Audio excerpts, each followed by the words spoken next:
अस्सलामु अलैकुम वरहमतुल्लाहि वबरकातुहू। हज़रात नाज़रीन, हम अगर चाहते हैं कि हमारे घर के बच्चों के पास दीन बाकी रहे, इस्लाम बरकरार रहे और वो दीन से मुंतकिल होकर किसी और धर्म में न जाएं, तो ज़रूरी है इसके लिए कि हम अपने बच्चों को वक्त दें, टाइम दें।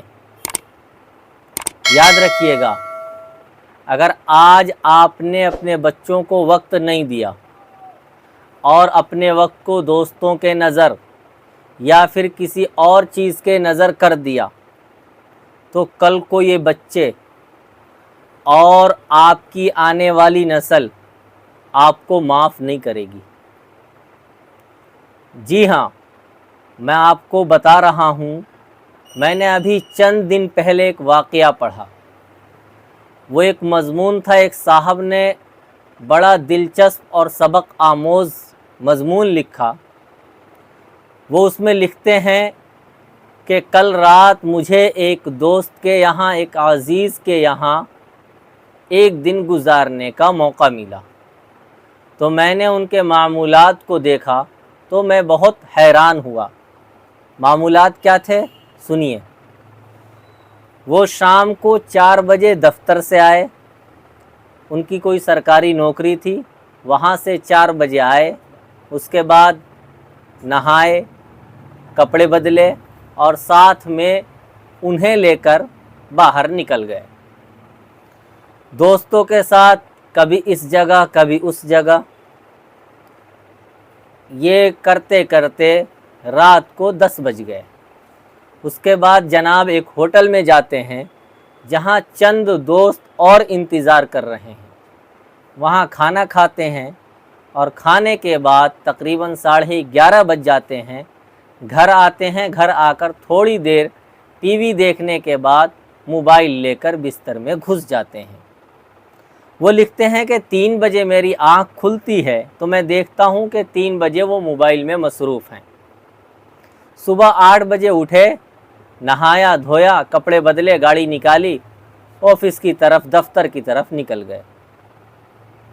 कहते हैं कि चंद दिनों के बाद फिर मुलाकात हुई तो कहने लगे मुझसे कि भाई उस्मान, बच्चे बड़े नाफरमान हो गए, बात सुनते नहीं, शोर करते हैं, घर में चैन की सांस नहीं लेने देते, बड़ा वाला बेटा सिगरेट पीने लगा है। बहरहाल उन्होंने बच्चों की बहुत सारी कमियां बयान कर दी कि बच्चे बिगड़ गए हैं।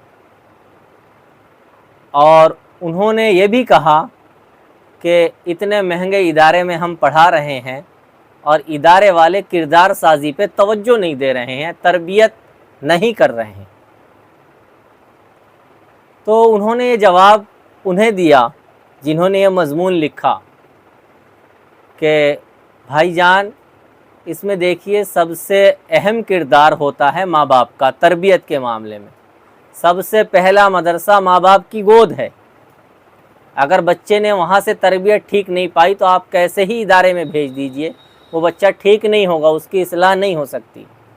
दूसरी चीज़ कि आप अपने बच्चों को वक्त नहीं देते, आप अपने बच्चों पे तवज्जो नहीं देते, तो वो कहने लगे कि भाई तुम भी अजीब बात करते हो, मैंने इतने महंगे स्कूल में एडमिशन कराया, उन्हें कपड़े ख़रीद दिए, फ़ीस देता हूँ, तो ये तमाम चीज़ें वो गिनवाने लगे।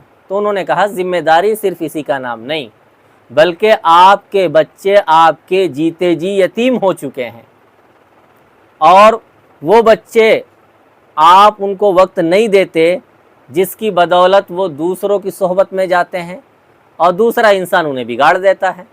तो जाहिर सी बात है, जब बच्चों को बाप की तरफ से कोई वक्त नहीं मिलेगा तो बच्चे तो दूसरों के यहाँ जाएंगे ही।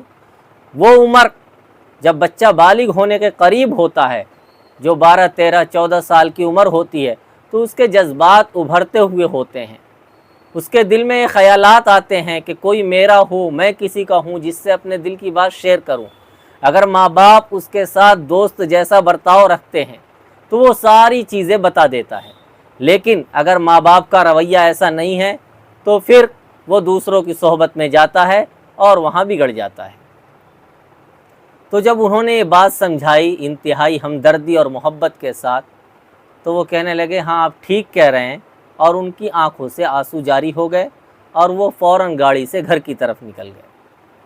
کہتے ہیں وہ کہ پھر کچھ دنوں کے بعد ایک انتقال پر، ایک میت میں گئے ہوئے تھے، وہاں ملاقات ہوئی، تو ان کا بڑا والا بیٹا ساتھ میں تھا، وہ آ کر مجھ سے ملا اور بغل گیر ہوا اور کہنے لگا کہ انکل تھینک یو، آپ نے ہمارے پاپا واپس کر دیے۔